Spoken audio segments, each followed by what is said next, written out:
1절에서 21절까지 말씀입니다. 오늘은 2월 8일 토요일 아침입니다. 창세기 21장 1절에서 21절까지 말씀, 2월 8일 토요일 아침 본문입니다. 교독하겠습니다. 창세기 21장 1절입니다. 여호와께서 말씀하신 대로 사라를 돌보셨고 여호와께서 말씀하신 대로 사라에게 행하셨으므로 사라가 임신하고 하나님이 말씀하신 시기가 되어 노년에 아브라함에게 아들을 낳으니 아브라함이 그에게 태어난 아들 곧 사라가 자기에게 낳은 아들을 이름하여 이삭이라 하였고 그 아들 이삭이 난 지 8일 만에 그가 하나님이 명령하신 대로 할례를 행하였더라.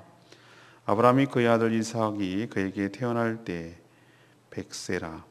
사라가 이르되 하나님이 나를 웃게 하시니 듣는 자가 다 나와 함께 웃으리로다. 또 이르되 사라가 자식들을 젖먹이겠다고 누가 아브라함에게 말하였으리오마는 아브라함의 노경에 내가 아들을 낳았도다 하니라. 아이가 자라매 젖을 떼고 이삭이 젖을 떼는 날에 아브라함이 큰 잔치를 베풀었더라. 사라가 본즉 아브라함의 아들 애굽 여인 하갈의 아들이 이삭을 놀리는지라. 그가 아브라함에게 이르되 이 여종과 그 아들을 내쫓으라. 이 종의 아들은 내 아들이 이삭과 함께 기업을 얻지 못하리라 하므로 아브라함이 그의 아들로 말미암아 그 일에 매우 근심이 되었더니 하나님이 아브라함에게 이르시되 네 아이나 네 여종 말미암아 근심하지 말고 사라가 네게 이른 말을 다 들으라. 이삭에게서 나는 자라야 내 씨라 부를 것임이니라. 그러나 여종의 아들도 내 씨니 내가 그로 한 민족을 이루게 하리라 하신지라. 아브라함이 아침에 일찍이 일어나 떡과 물 한 가죽 부대를 가져다가 하갈의 어깨에 메어주고 그 아이를 데리고 가게 하니 하갈이 나가서 브엘세바 광야에서 방황하더니 가죽 부대에 물이 떨어진지라. 그 자식을 관목 덤불 아래에 두고 이르되 아이가 죽는 것을 참아보지 못하겠다 하고 화살 한바탕 거리 떨어져 마주 앉아 바라보며 소리내어 우니 하나님이 그 어린아이의 소리를 들으셨으므로 하나님의 사자가 하늘에서부터 하갈을 불러 이르시되 하갈아 무슨 일이냐 두려워하지 말라. 하나님이 저기 있는 아이의 소리를 들으셨나니 일어나 아이를 일으켜 내 손으로 붙들라. 그가 큰 민족을 이루게 하리라 하시니라. 하나님의 하갈의 눈을 밝히셨으므로 샘물을 보고 가서 가죽 부대에 물을 채워다가 그 아이에게 마시게 하셨더라. 하나님이 그 아이와 함께 계심에 그가 장성하여 광야에서 거주하며 활쏘는 자가 되었더니 그가 바란 광야에 거주할 때에 그의 어머니가 그를 위하여 애굽 땅에서 아내를 얻어 주었더라. 아멘. 하나님은 말씀하신 대로 사라를 돌보셨고 또 약속대로 아들 이삭을 선물로 주는 장면이 오늘 본문입니다. 사라는 전에 장막 뒤에서 속으로 비웃었으나 이제는 대놓고 웃습니다. 너무 기쁘기 때문이죠. 이삭이 이제 위기는 넘기고 죽을 고비 넘기고 어렸을 때 위험하니까요. 젖을 떼는 것이 우리로 치면 돌잔치 같은 것입니다. 이 당시 풍습으로 보면. 그래서 큰 잔치가 베풀어졌습니다. 아마 그랬겠죠.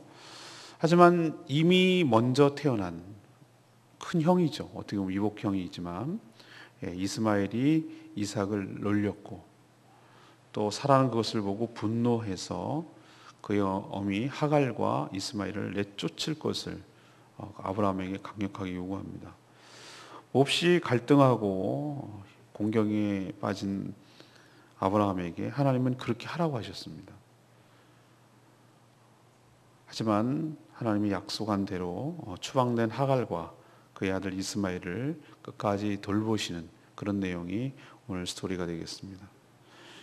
오늘 말씀을 통해서 우리에게 주시는 첫 번째 교훈은 하나님은 말씀하신 대로 반드시 행하는 분이라는 사실입니다. 하나님은 말씀한 대로 행하시는 분입니다. 오늘 그걸 강조하기 위해서 1절에 보십시오. 여호와께서 말씀하신 대로 사라를 돌보셨고 여호와께서 말씀하신 대로 사라에게 행하셨으므로. 언약의 근거에서 우리 인간에게 하신 약속 반드시 이루시는 분입니다. 분명 아브라함과 사라에게 아들이 있을 것임이라고 약속하셨을 때 부부는 각각이지만 다 모두 속으로 비웃었습니다. 그리고 믿지 못했습니다. 하나님은 이 믿지 못하는 이 두 부부에게 뭐라고 하시냐면 여호와께는 능치 못한 일이 있겠느냐 이렇게 나무라면서 때가 되면 다시 돌아오겠다. 18장 14절에 그렇게 분명히 말씀하셨습니다. 제가 그때도 이것이 어떤 의미가 갖는지에 대해서 설명한 적이 있습니다만, 자, 이 표면적으로 보면, 겉으로 보면은 하나님이 오시지는 않았습니다. 우리가 보기에. 그러나 그냥 아들만 낳은 것처럼 보입니다. 하지만 저는 그렇게 보이지 않습니다. 하나님은 약속이라는, 아들이라는 형태로, 약속이 성취하는 형태로 그분이 우리에게 인격적으로 다가오시는 분인 줄로 믿습니다. 이삭의 탄생 자체가 하나님의 말씀이 이삭이라는 것으로, 이삭이라는 결과로 오시기에 하나님은 다시 너희에게 돌아오겠다 이렇게 말씀하시는 것이죠. 이삭은 그냥 아기가 아니라 하나님의 선물이죠. 하나님이 보여주시는 거죠. 하나님이 오시는 거죠. 하나님은 몸으로 계신 분이 아니 영이시기 때문에 말씀이 육신이 되어 우리에게 오신 예수님처럼 말씀이 실현되어서 이삭의 형태로 하나님은 우리에게 다가오시는 줄로 믿습니다. 예수님이 오셨지만, 말씀이 오셨지만 그분이 하나님이 우리에게 왔다고 예수님을 표현하는 것처럼 하나님은 다시 오시겠다는 이 약속조차도 들어주시고 응답하여 주신 줄로 믿습니다. 하나님은 말씀의 하나님이십니다. 실현하는 분이 아닙니다. 이건 미안하다, 야, 내가 잘못 얘기했네. 이걸 아니고 식언하시는 분도 아닙니다. 말해놓고 못 지키는 그런 분도 아닙니다. 그렇기 때문에 우리는 그분이 하신 말씀에 기댈 수 있고 믿고 의지할 수 있는 줄로 믿습니다. 자, 우리에게 하신 말씀이 없는데요, 이렇게 이야기하면 곤란합니다. 하나님께서는 성경 말씀을 통해서 지금도 우리에게 생생하게 현재형으로 말씀하고 계신 줄로 믿습니다. 말씀을 재해석하는 것이 제 임무, 미션입니다. 하나님은 창세기 그 수백 년, 수천 년 전의 이야기를 지금 2014년에 제주도에 살고 있는 우리들에게도 하나님은 성령을 통하여, 또 스피커인 저를 통하여 하나님께서 여러분에게도 말씀하고 계신 줄로 믿습니다. 그렇기 때문에 그 약속의 말씀을 붙들고 그 말씀을 신뢰하는 자에게 그 말씀의 형태로 우리에게 다시 다가오시는 하나님이신 줄로 믿습니다. 불가능을 가능으로 바꾸시고, 죽음을 생명으로 바꾸시고, 빈약함을 풍성함으로 우리 인생을 바꿔주시는 분, 그분이 하나님이십니다. 지금도 옛날이나 창세기나 지금이나 앞으로나 동일하신 하나님, 신실하신 하나님, 그 하나님 우리가 믿고 의지하고 있는 것 기억하시기를 바랍니다. 아브라함에게, 사라에게 이삭을 선물로 약속대로 주셨던 것처럼 우리에게도 하신 약속대로 우리에게 선물로, 말씀으로 우리에게 성취하시며 다가오시는 하나님이신 것을 굳게 믿기를 바랍니다. 두 번째는 하나님은 우리 인생도 웃게 만드시는 분입니다. 하나님께서 아브라함에게 아들이 있을 것이라고 했을 때 아브라함은 어떤 반응을 보였습니까? 제가 지난 주일날 설교 말씀드렸죠. 이게 우리의 모습이라고. 아브라함은 엎드렸습니다. 그러나 속으로 웃었습니다. 왜요? 누가 봐도 말도 안 되는 일이기 때문에. 이게 어정쩡한 우리의 신앙의 모습이라고 제가 정확하게 찔러서 성경은 정확하게 보여준다고 얘기했죠. 우리는 엎드립니다. 하나님이 살아계신 걸 알아요. 하나님이 존재를 부정하지 않습니다. 하나님을 경외의 대상인 것도 알아요. 하나님을 예배하기도 합니다. 그리고 때로는 하나님 말씀대로 순종한 적도 있습니다. 그러나 이 부분은 아닐걸요. 엎드리지만 웃는 우리의 모습. 이게 우리의 뭐라고 그러죠? 반쯤 익은, 얼치기 같은 우리의 신앙의 현주소라는 것을, 이 모습이 바로 우리의 모습이라는 것을 제가 지난주에 말씀드렸습니다. 이렇기 때문에 우리는 우리 삶의 기적과 역사와 말씀의 성취가 부족하고 빈약하다는 이유가 바로 이게 우리 현주소이기 때문에 그렇다. 그럼에도 불구하고 하나님은 신실하셔서 이렇게 믿음이 없고 빈약하고 연약하고 넘어지기 쉬운 이런 아브라함 같은 우리 존재도 우리로 봐서는 도저히 실패하고 안 될 것 같지만 하나님께서는 언약에 신실하신 분이시기 때문에 그분의 신실하심과 그분의 능력으로 이런 상태에 있는 우리를 믿음을 회복시켜 주시고 우리에게도 약속대로 은혜를 베풀어 주시는 하나님이신 줄로 믿습니다. 모든 성경이 다 그렇지만 특별히 창세기는 우리 사람들이 전면에 나서는 것처럼 보여요. 그러나 그것이 아니라 오히려 그 모든 성경의 주제와 주인공은 하나님이신 줄로 믿습니다. 하나님이 주인이세요. 하나님이 역사하시고 하나님이 이끌어가시는 것을 눈으로 너무너무 확연하게 보여요. 하나님이 영광 받으실 분인 줄로 믿습니다. 왜 아브라함이 엎드려서 비웃었을까? 누가 봐도 객관적으로 보면 사람의 자기 수준에서 하나님을 판단하고 모든 상황을 판단하니까 하나님도 자기 같을 거라고 생각하는 거예요. 이게 인간의 믿음이에요. 자기 나이 99세, 아내 나이, 사라 나이 89세. 분명히 그때 당시에는 지금 나이로 환산할 수 없다고 하지만 분명히 얘기했어요. 여성으로서도 생리가 끊어져서 임신하는 건 불가능해요. 물리적으로, 생리학적으로. 사라도 웃었습니다. 하나님께서 아브라함에게만 통보하지 않으셨어요. 하나님이 이렇게 섬세하신 분이야. 얼마나 찬찬하시고 얼마나 정말 우리를 그 눈높이를 참 그렇게 안 해주셔도 되잖아요. 그런데도 하나님은 참 좋으신 분이에요.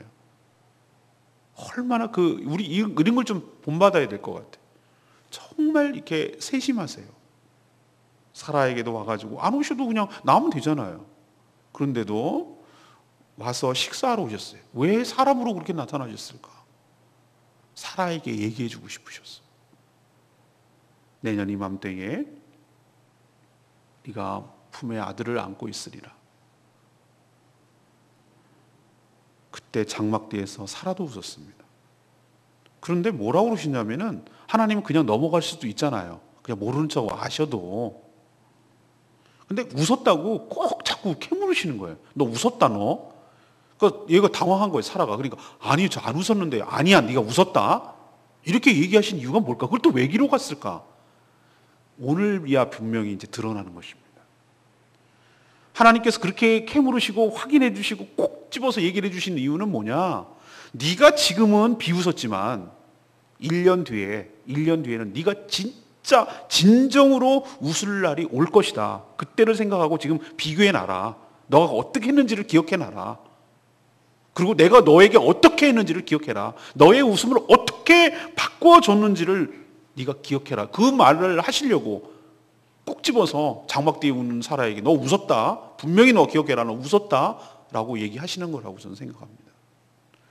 오늘 6절을 보십시오. 6절은 뭐라고 그랬어요? 사라가 이르되 하나님이 나를 웃게 하시니 듣는 자가 다 나와 함께 웃으리로다. 할렐루야. 이거예요. 이게 하나님이 하시는 일이 이겁니다.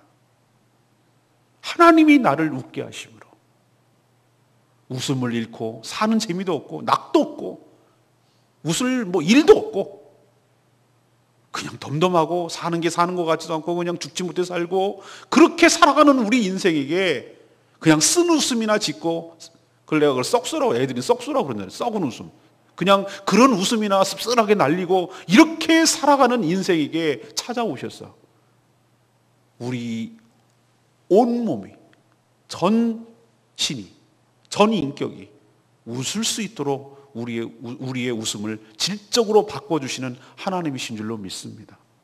그 당사자는 물론 그 이야기를 듣는 그 당시 사라의 주변에 있던 모든 사람도 웃었고 이 오래오래 기억했다가 후대에 있는 우리가 읽는 우리에게도 하나님께서 큰 웃음을 주시는 분이신 줄로 믿습니다. 왜? 하나님은 우리 삶에 개입하셔서 진정으로 웃게 하시는 분이시기 때문인 줄로 믿습니다.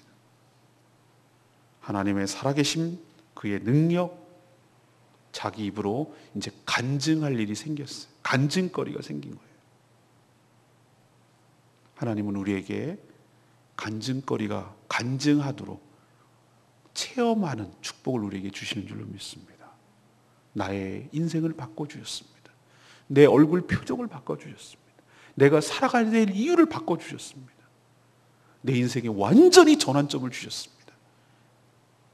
저에게 웃음을 주셨습니다.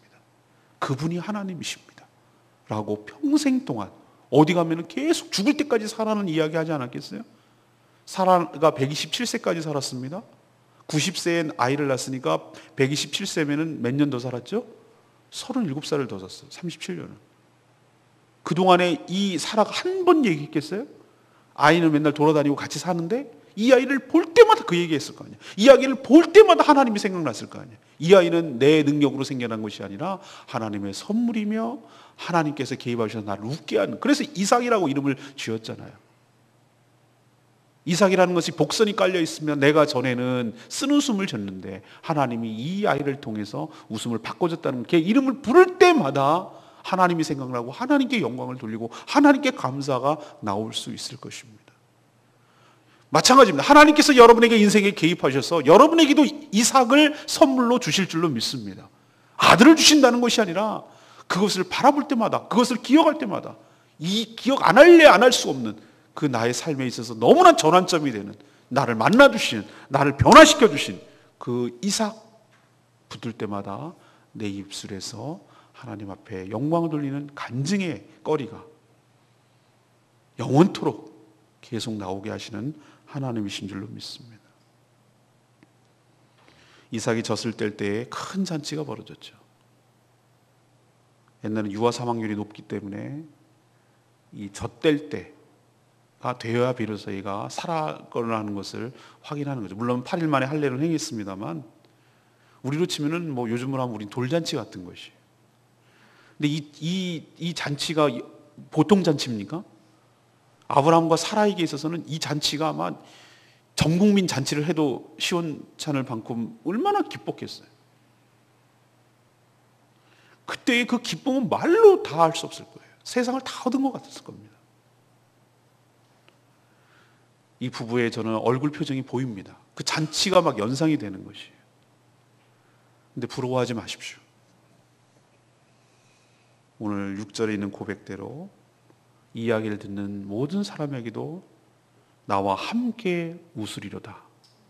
이 이야기는 뭔가 하나님께서 내 인생에 개입하시면 이 이야기를 듣는 모든 사람에게도 함께 동일한 웃음을 웃게 될 것임을 이야기하고 약속하고 예언하고 있는 말씀인 줄로 믿습니다. 하나님은 우리 인생에 또 찾아오셔서 웃음의 질을 바꿔주시고 웃으며 간증할 날이 반드시 오도록 역사하시고 인도하시는 하나님이신 것을 믿길 바랍니다. 세 번째는 하나님은 모든 사람들을 돌보시는 분입니다. 사라에게 이삭은 자기 생명보다 더 귀한 존재입니다. 그런 아들을 첩의 아들 이스마엘이 놀려대는 모습을 보죠. 그녀는 격분합니다. 그리고 아브라함에게 둘 다 내쫓을 것을 요구합니다. 사실 이 모든 사단은 모두 사라 그녀의 계획에서 비롯된 거 아시죠? 이미 하갈을 학대해서 도망가게 한 전력도 있습니다. 아브라함은 심히 고민이 되었어요. 이스마엘도 자신의 아들이기 때문이죠. 하나님은 고민 중에 있는 아브라함에게 찾아오셨어요. 하나님 이렇게 우리가 고민하고 하나님께 간구하면 찾아오십니다. 해결점을 주세요. 그리고 희한하게도 사라의 손을 들어줍니다. 사라의 말대로 행하라는 거예요. 사라가 하는 말이 맞고 또 본처이기 때문일까요? 아닙니다. 언약 때문입니다. 처음부터 사라의 자녀가 약속의 아들일 거라고 하나님께서 말씀하셨습니다. 아브라함은 이 말에 순종했습니다. 그리고 내쫓긴 모자 하갈과 이스마엘, 기가 막히죠. 기구하죠. 떡과 물 한 가죽 부대를 들고 한 15리터 정도 됐을 건데 이게 얼마나 가겠어요. 광야로 내쫓았으니. 부엘세발은 광야입니다. 그리고 죽을 고비를 맞습니다. 화살 한바탕, 화살이 쏠 때 한 번 정도 갈 거리면 그렇게 멀리 떨어져 있는 건 아니죠. 너 여기 있어, 엄마 물 찾아갖고 올게. 그러고 갔는데 물이 어디 있어요, 사막에서.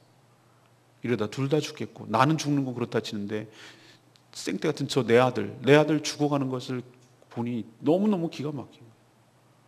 아이도 무섭고 두렵고 울고, 엄마랑 떨어지는 것이 울고. 그래서 모자가 서로 마주보고 화살 한 바탕 거리에서 서로 마주보고 울었다고 그랬어요. 이 장면이 연상되니까 그래 인간들이 저지른 잘못이지만 이 사람들이 뭔 생명이 죄가 있나, 뭔 잘못이 있나. 만약에 하나님께서 이 아이를 돌보지 않았다면 정말 하나님은 좀 그러셨을 것 같아요. 근데 하나님은 이때도 찾아오십니다. 학대받아서 도망갈 때도 하갈을 돌보셨고, 그 천하고 종이고 별 볼 일 없는 그 여인, 잊혀져도 그만일 그 여인에게도 하나님 찾아보셔서 설득하시고 약속하시고 다시 돌아가라고 하시고, 그때 약속하시기를 너에게 태어난 아들도 또 하나의 큰 민족을 이루게 하겠다. 그렇게 하시는 그 하나님의 모습을 보이는 건데, 오늘 그 약속을 또 지켜주시잖아요. 측은히 여기시고, 하갈아, 왜 네가 이렇게 두려워하고 왜 울고 있냐? 내가 어린아이의 울음소리를 들었다. 이스마엘의 울음소리를 들었다는 거야. 그러시고 눈을 열어주셔서 샘을 발견하게 하십니다. 그래서 그 물을 떠다가 죽을 고비를 넘기고, 그 약속대로 하나님께서는 큰 민족을 이루게 하시고 활 쏘는 자로 하시고, 하갈은 자기 친정 고향 동네 애굽 여인을 얻어서 결혼까지 시키고, 이래서 이 이스마엘이 지금의 아람 민족의 조상이 되어 큰 민족을 진짜 이루었잖아요. 그렇게 하는 것을 볼 수가 있습니다. 전 이것 보면서 하나님, 그때 그냥 내버려 뒀으면은 지금 이스라엘이나 아람이나 이렇게까지 왼수가 되지 않고 싸우지 않았을 거 아니에요. 이렇게 우리는 정말 왜 이스라엘이 우리한테 잘해주는 것도 아닌데, 그렇게 얘기할 수도 있어요. 그러나 하나님은 그런 하나님은 편협한 민족주의적인, 이스라엘밖에 모르는, 나는 나머지는 마저 2등 국민 취급하는 그런 하나님이 아니신 줄로 믿습니다. 여러분 정말 오해하지 말으셔야 돼요. 하나님은 우리 성도들만 사랑하는가? 천만의 말씀. 요한복음 3장 16절 뭐라고 그랬어요? 하나님이 세상을 이처럼 사랑하사 그랬어요. 여기 세상에는 뭡니까? 그렇게 하나님을 배반하고 반역하고 하나님께 대들고 여전히 사단과 죄악 가운데 살아가는 모든 이 세상 사람들을 하나님은 사랑하시는 줄로 믿습니다. 우리가 죄인 되었을 때에 하나님께 자기 아들 예수 그리스도를 십자가에 내어주심으로 그분의 사랑을 확증하신 줄로 믿습니다. 하나님은 믿는 사람들이 하나님 좁아 터진 그런 하나님이 아니라 모든 자의 하나님이신 줄로 믿습니다. 모든 피조물을 사랑하시고 모든 피조물이 회복되기를 바라시는 분입니다. 하나님이 모두 만드셨는데 왜 이건 사랑하고 왜 이거는 싫어하시겠어요? 그럼 왜 이스라엘 택했는가? 이스라엘을 통해서 제사장 나라로 삼으시고, 그 제사장 나라를 통해서 모든 민족이 축복받게 하고, 모든 사람들이 그 이스라엘 민족을 보면서 자기도 하나님을 찾고 하나님을 믿도록 하기 위한 그런 절차의 문제였지, 얘네들이 더 이뻐가지고 그렇게 한 것은 아니에요. 우리도 마찬가지. 우리도 착각합니다. 마치 처음부터 자기들은 금수저 물고 태어난 것처럼, 질이 다르고 성품이 다르고 출신이 다른 것처럼 우리는 착각하면 안 됩니다. 저 안 믿는 저 불신자들 말이야, 이러면서 아주 경멸하는 듯한 태도를 취하면은 정말 어이없습니다. 우리가 바로 불신자였습니다. 우리가 바로 이방인이었고 우리가 바로 하나님의 심판의 대상이었습니다. 그런 우리들을 하나님께서 택하셔서 믿어지는 은혜를 주시고 하나님의 자녀로 삼아주시고 천국의 모든 것들을 약속하시고 이 땅에 사는 동안에도 성령으로 인도하시는 그 누린다면, 그걸 당연하게 여길 것이 아니라 이것을 모르고 있고 이 놀라운 사실을 깨닫지 못하고 있는 사람 찾아가서 전해줘야 되는 것 아니겠습니까? 그들도 하나님의 사랑으로 들어올 수 있도록 전해야 되는 것이 우리의 그런 삶의 태도지, 너는 아니야, 넌 이제 틀렸어, 그건 우리만 받는 거야, 이런 식의 이기적이고 태도가 우리를 힘들게 하고 하나님을, 영광을 가리는 일이에요. 저는 오늘 책에서 읽었는데 이거 어디서 읽었는지 잘 모르겠어요. 복음이란 뭔가, 어떤 거지가, 맞아, 어디 내가 책 읽었는데 맞아, 조혜길 목사님, 어떤 거지가, 한 거지가 있어요. 다른 거지에게 저기 빵이 있다고 알려주는 게 복음이라는 거예요. 그 말 듣고 내가 그렇지, 그거지, 이런 태도가 취해야지. 우리도 알고 보면 뭐예요? 거지예요. 우리에게 없어요, 선한 것이. 우리에게 스스로 뭐가 없어요. 근데 자기는 뭘 알고 있냐면은 빵이 어디 가면 있는지를 알아. 근데 저 거지는 그걸 몰라. 그래서 이 거지인 내가 저 거지에게, 모르는 거지에게, 야, 거기 가면 빵 있어, 거기 가면 좋은 거 있어, 거기 가면 굶어 죽지 않고 먹을 수 있어 라고 알려주는 게 전도고 복음이라는 거예요. 표현이 좀 그렇지만 정확한 표현입니다. 사랑하는 여러분, 우리 또한 하나님의 은혜를 받지 않으면 살 수 없는 거지입니다. 근데 그것도 모르는 거지가 저기 또 있어. 그 거지는 고집만 있어. 자기식으로 살아야 된대. 그렇게 하면 죽는데. 너무 불쌍해. 몰라서 그러는 거예요. 몰라서. 아니야, 있다니까. 빨리 와봐. 전심을 다해서 사랑하는 마음으로 끈질기게 그를 설득하고 알려주고 전하고, 이게 복음이라는 거예요. 이게 전도라는 거예요. 사랑하는 여러분, 하나님은 다 돌보시는 하나님이십니다. 다 은혜를 베풀어 주시는 하나님이십니다. 하갈도 이스마엘도 언약에서 떨어져 나갔다고 그를 버리시는 하나님이 아니라, 인간이 그렇게 저질러 놓은 그것조차도 하나님께서는 다 받아내시고 그것을 합력하여 선을 이루내시고, 그들조차도 하나님의 구원의 대상에 넣으시고, Back to Jerusalem 하듯이 이제는 중동을 향해서 복음이 증거되고 전파되고, 그래서 모든 민족과 열방이 다 주님께로 돌아와 하나님을 예배하며 하나님을 섬기는 그런 날이 올 수 있도록 하나님이 인도해 가시는 하나님이신 것을 믿길 바랍니다. 저는 오늘 내 말씀 12절 말씀, 근심하지 말고 사라가 내게 이른 말을 다 들으라. 이삭에게 나는 자라야 내 씨라 부를 것입니다. 아브라함과 사라가 잘해서 복을 주는 것일까? 그게 아니죠. 그들 삶을 보면 허물과 실수투성이죠. 그럼에도 불구하고 그들에게 복을 주신 것은 하나님이 그들과 맺은 언약 때문이고, 이것은 전적인 은혜였습니다.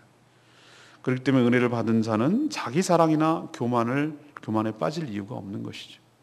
오히려 감사하고 말씀 앞에 경외함으로 순종해야 할 것입니다.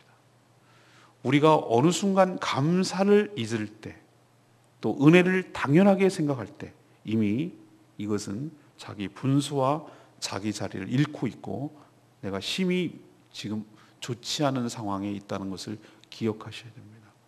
우리 신앙이 정말로 항상 좋아야 되지만 컨디션이 좋을 때, 신앙이 좋을 때는 언젠가 우리 입술에서 감사가 계속 나옵니다.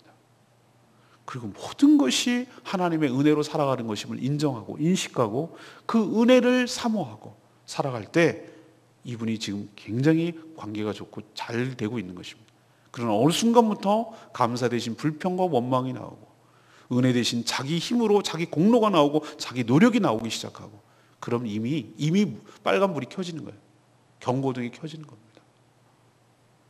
오늘 사라의 모습, 아브라함의 모습을 통해서 우리가 은혜로만 사는 존재임을 기억하시고 하나님께 그 은혜를 사모하며 살아가는 복된 나날 되시길 간절히 축원합니다.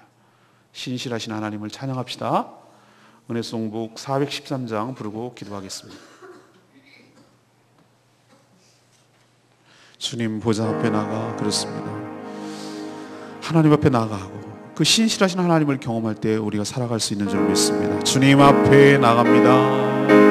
주님 보좌 앞에 나가 참된 안식과 기쁨 나누리겠네. 고백하며 주의 얼굴 구할 때 신실하신 주님 참 신실하신 하나님, 신실하신 주 나의 주 하나님은 신실하신 주님, 기도 들으시는 하나님, 목구 속에 내 등불 내 도래시나 주의 날개 아래서 내 맘 쉬리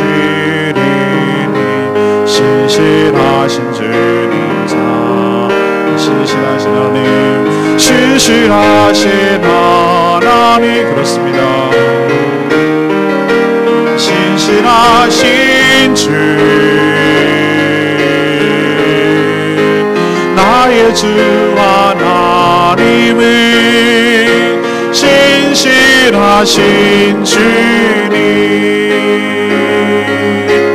평화 내려주신 하나님 나로 고통받는 자를 위로하게 하소서. 나의 평생에 주의 사랑이 전하리 신실하신 주님 참 신실하신 하나님 신실하신 하나님 신실하신 주 나의 주 하나님은 신실하신 주님.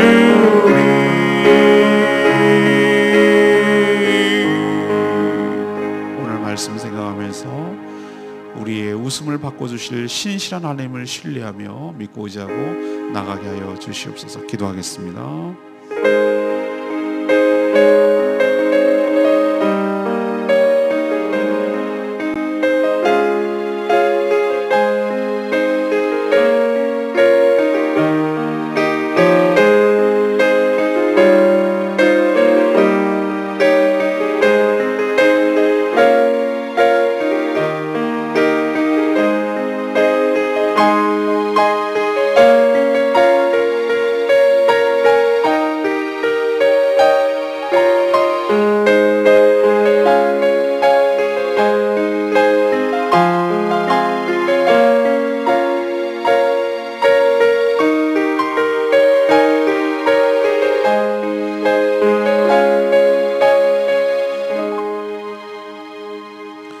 하나님, 사라와 아브라함에게 말씀하신 대로 응답하시고 역사하신 것처럼 저희 인생에도 찾아오셔서 말씀대로 역사하여 주시옵소서. 우리의 불신을 확신으로 바꿔 주시옵소서. 우리의 비웃음을 한박웃음으로 바꿔 주시옵소서. 우리에게도 약속의 아들 이삭을 품에 안게 하여 주시옵소서. 말씀의 응답과 실현으로 우리에게 찾아와 주시옵소서. 하나님은 우리만의 하나님이 아니라 모두의 하나님이신 줄 믿습니다. 은혜로 구원을 받았으니 은이 아닌 것처럼 살지 않게 하여 주시옵소서. 늘 입술에서 감사가 나오게 하시고 은혜로 살아가는 법을 배워가게 하여 주시옵소서. 내일은 거룩한 주일 온전히 최상의 것을, 최고의 것을 주님께 드리며 우리의 삶을 제물로 하나님께 올려드리는 산제사로 드리게 하여 주시옵소서. 하나님이 예비한 잔치에 불러주시니 감사합니다. 언약의 백성들 언약에 따라 하나님이 베푸신 잔치에 다 참여하게 하여 주시옵시고 주님이 주신 놀라운 은혜, 우리를 향한 하나님의 말씀의 은혜, 말씀으로 찾아오시는 그 하나님의 은혜를 받아 먹으며 누리게 하여 주시옵소서. 오늘도 주님의 은혜로 살아가게 하여 주시옵소서. 사랑하는 성도들의 모든 형편과 처지를 주님 보살펴 주시고 앞날을 열어 주시옵소서. 주님께 모든 것 맡겼고 예수 그리스도의 이름으로 기도합니다. 아멘.